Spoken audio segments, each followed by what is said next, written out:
हा हळूहळू जाऊन सिंक होतो. तुम्हाला दाखवतो. तुम्ही बघा त्याचा इथे सिंक होतो. मी या पॉनला काढलेला आहे आणि मी याला इथे ठेवतो. आता मी घेतो हे, तुम्ही गेस करा हे काय असू शकतं.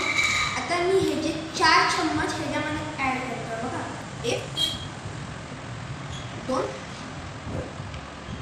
3 आणि 4.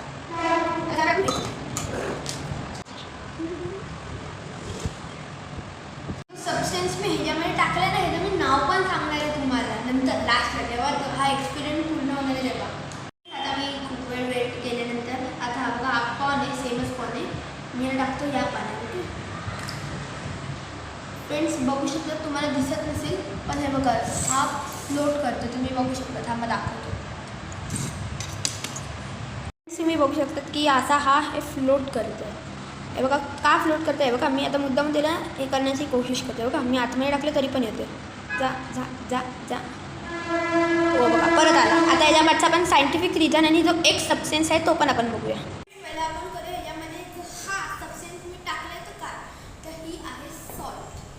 सॉल्ट आता मी तुम्हाला वाटतं सॉल्टमुळे असं कसं झालं, तर काय होतं, आता पहिलं जेव्हा हे टाकलं तेव्हा ही डेन्सिटी होती ती हाय होती, म्हणून ते पाण्यात जाऊन डुबून गेलं.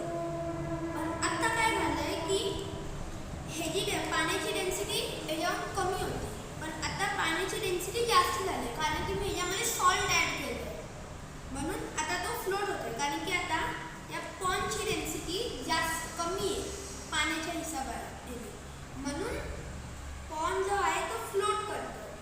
आणि जर आपण हे नॉर्मल पाण्यामध्ये केलं की तो फ्लोट नाही, तो सिंक होणार कारण की त्याची डेन्सिटी जास्त असते. तर फ्रेंड्स, तुम्हाला सायन्स एक्सपेरिमेंट कसा वाटला? हा आहे ना एकदम मजेदार. तर bye friends, please like share